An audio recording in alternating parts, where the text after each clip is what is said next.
नमस्कार किसान भाई, स्वागत है आपका हमारे चैनल रवि कुमार डीएनएस किसान में। जैसे कि आपको पता होगा मेरे किसान भाइयों, मैं किसान से रिलेटेड वीडियो आपके लिए लेकर आता ही रहता हूं। अगर आप नए हैं, अगर आपने अभी तक मेरे चैनल को सब्सक्राइब नहीं किया तो मेरे किसान भाइयों आप मेरे चैनल को सब्सक्राइब जरूर कर लें और बेल आइकन घंटा जो होता है उसे ऑल पे प्रेस कर लें ताकि मैं कोई वीडियो डालूं उसका नोटिफिकेशन आप तक पहुंच जाए और आप सबसे पहले मेरी वीडियो देख सकते हैं मेरे किसान भाइयों। तो हम आपको जानकारी जो देने वाले हैं मेरे किसान भाई, वो देने वाले हैं लौकी की खेती के बारे में। देखिए हमारे बहुत सारे किसान भाई जो होते हैं यानी कि जून से लेकर जुलाई से लेकर अगस्त तक लौकी खेती करते हैं, यानी कि सितंबर में भी होती है, अक्टूबर में भी होती है और खेती में मेरे किसान भाई मार्च से इसकी शुरू हो जाती है मेरे किसान भाई। तो देखिए हम जो बात करने वाले हैं मेरे किसान भाई, जिसने हमारे किसान भाइयों ने जून से अपनी खेती स्टार्ट की है, देखिए उनकी बेल जो हो गई होगी लगभग मेरे किसान भाई वो इतनी बड़ी हो चुकी होगी मेरे किसान भाई, जैसे कि आपको दिखाई दे रहा होगा इतनी बड़ी बेल हो चुकी होगी मेरे किसान भाई। तो देखिए आप वीडियो पूरे बने रहें, आप वीडियो को स्किप मत करना, मैं पूरी जानकारी आपको देने वाला हूं। देखिए आप लोगों की खेती बहुत ही कम लागत में मेरे किसान भाई बहुत ही आसानी से आप कर सकते हैं। तो देखिए मेरे किसान भाई इसकी जो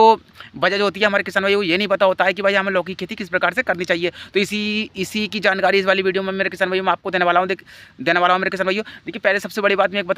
बात बता दूँ मेरे किसान भाई, जब हम लौकी की खेती करते हैं तो हमारे बहुत सारे किसान जो होते हैं जिनके खेतों में घास वगैरह हो जाती है तो उसकी खरपतवार जो होती करते हैं मेरे किसान भाई, वो बार बार करते हैं। तो देखिए ये मेरे किसान भाई आपको ध्यान रखना चाहिए, आपको खरपतवार लौकी की खेती में कभी भी दोबारा नहीं करनी चाहिए मेरे किसान भाई। जैसे कि आपका पेड़ जब आप बीज अपने खेत में लगाते हैं मेरे किसान भाइयों, तो ये आपको ये ध्यान रखना चाहिए जब हमारा पौधा 15 से 16 या 17 दिन का हो जाता है, यानी कि 20 दिन का भी हो सकता है मेरे किसान भाइयों। तो देखिए आपको उसकी एक ही बार नलाई करनी है, नहीं खरपतवार करनी है मेरे किसान भाइयों। और आपको ऐसा नहीं करना है मेरे किसान भाई, जैसे कि आपको ये दिखाई दे रहा होगा, ये वाला पौधा आपको दिखाई दे रहा होगा मेरे किसान भाई, जड़ भी आपको मैं दिखा दे रहा हूँ, जैसे कि आपको ये दिखाई दे रहा होगा। तो देखिए ऐसी गलती आपको कभी ना करें मेरे किसान भाइयों, क्योंकि बहुत सारे हमारे किसान भाई क्या करते हैं कि वो खुरपा लेके और खाद वगैरह डाल के उसमें नलाई कर देते हैं मेरे किसान भाई। इससे होता क्या, देखिए लौकी खेती मेरे किसान भाइयों इसकी एक आन होती है। मैंने एक वीडियो से पहले भी बनाया था मेरे किसान भाइयों, मुझे पूरा तजर्बा है। आप कमेंट में जो चाहे आप मुझे बोल सकते हैं, मगर मैं बिल्कुल रियल वीडियो बनाता हूँ मेरे किसान भाई और रियल ही जानकारी आपको अपने चैनल के माध्यम से देता हूँ मेरे किसान भाई। तो इससे होगा क्या मेरे किसान भाई, आपका पौधा जब इतना बड़ा हो जाएगा, लगभग 1-1.25 महीने का हो जाएगा, यानी कि बेल आपकी यानी कि मचान तक यानी मचान की विधि तक चढ़ जाएगी पूरी आसानी से मेरे किसान भाइयों। तो देखिए आपको करना क्या है, अगर आपके खेत में घास हो गई है मेरे किसान भाइयों, तो देखिए आप दरांती वगैरह से या किसी चीज़ से मेरे किसान भाइयों आप उसको काट सकते हैं, लेकिन आपको खरपतवार जो करनी है मेरे किसान भाइयों वो खुरपे से नहीं करनी है। देखिए खुरपे नलाई करने से होता क्या है मेरे किसान भाइयों, इसका जो चुटिया जो होती है मेरे किसान भाई, जैसे कि आपको ये दिखाई दे रही होगी, यानी पौधा जो होता है मेरे किसान भाई वो गुंजिया जाता है, यानी कि हमारा पौधा यानी खुल के नहीं चलता। और इसका पौधा ऐसा होता है मेरे किसान भाई, जब एक बार गुंजा जाता है तो इसमें से कोई कल्ले वगैरह कोई कंसी वगैरह नहीं फूटती है मेरे किसान भाई। तो ये बात सबसे पहले आपको इस बात का जरूर ध्यान रखना चाहिए मेरे किसान भाई। और जैसे कि बात करें मेरे किसान भाई, जैसे कि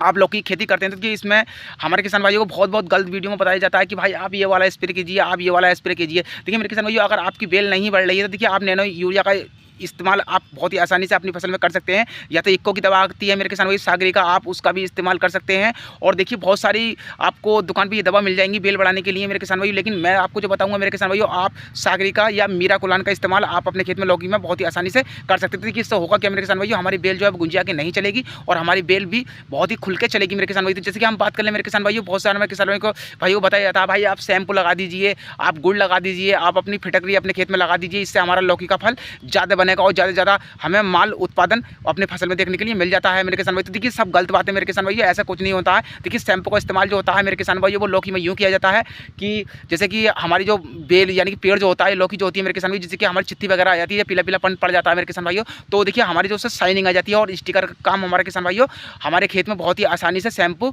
करता है। और जो हमारे पत्ते पे मकड़ी वगैरह जला वगैरह आ जाता है तो देखिए उसको भी धोने का काम हमारा शैम्पू करता है मेरे किसान भाई। तो देखिए आपको ये बात को जरूर ध्यान रखना चाहिए मेरे किसान भाई। और रही मेरे किसान भाई कीटनाशक यानी सूड़ी की बात मेरे किसान भाई, देखिए मैं आपको बता रहा हूँ मेरे किसान भाइयों, इसमें ज़्यादा बड़ी लागत की आप कोई सी भी सूड़ी की दवा मार सकते हैं मेरे किसान भाइयों, मगर आप सूड़ी की दवा वही मारे मेरे किसान भाइयों। एक थाइमोक्सिन दवा आती है जो कि एक बिल्कुल सीमेंट की तरह होती है मेरे किसान भाइयों, अगर आप इसका यूज करेंगे मेरे किसान भाइयों तो ये आपको अच्छा रिस्पॉन्स मिलेगा, आपकी बेल भी गुजिया के नहीं चलेगी मेरे किसान भाइयों। और आप अपने खेत में लौकी खेती में ऐसी दवा कीटनाशक मेरे किसान भाइयों कभी भी न लगाएं जो कि ज़्यादा हैवी दवा हो मेरे किसान। बहुत सारा हमारे किसान भाई क्या करते हैं, जैसे कि धान वगैरह में स्प्रे वगैरह करते हैं, ये तुरई वगैरह में करते हैं, जैसे और फसलों में स्प्रे करते हैं मेरे किसान भैया। तो आपको इस बात का जरूर ध्यान रखना चाहिए मेरे किसान भैया, हमें जब भी लौकी में स्प्रे करना है मेरे किसान भैया हमें बहुत हल्की दवा लगानी चाहिए और इस प्रकार की दवा लगानी चाहिए मेरे किसान भैया, जिससे कि हम फसल पर हमारा कोई प्रभाव नहीं पड़ सके मेरे किसान भैया। तो मैं आशा करता हूँ कि वीडियो आपको पसंद आई होगी मेरे किसान भैया। अगर वीडियो आपको पसंद आई हो तो इस वीडियो को ज़्यादा शेयर करें, ज़्यादा लाइक करें मेरे किसान भैया। और आपने चैनल अभी सब्सक्राइब नहीं किया है तो चैनल को सब्सक्राइब जरूर करें मेरे किसान भैया।